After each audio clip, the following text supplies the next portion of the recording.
On päivä 2, missä me rakennetaan puumajaa. Tää tänään jo varmaan loppuu. Äsken ihan hullun triksutin. Niinku tää naula, mä olin laittaa sitä mun taskuun. Se tippu suoraan tohon reikään.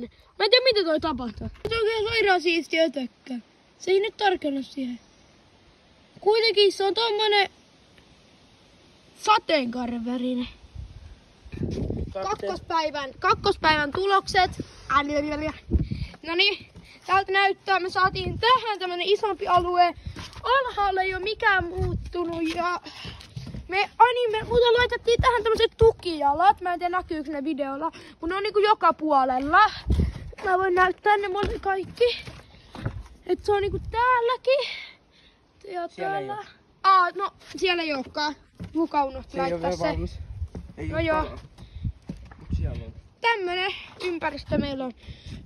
Kommentoikaa sitten, että mitä muuta tänne voisi rakentaa.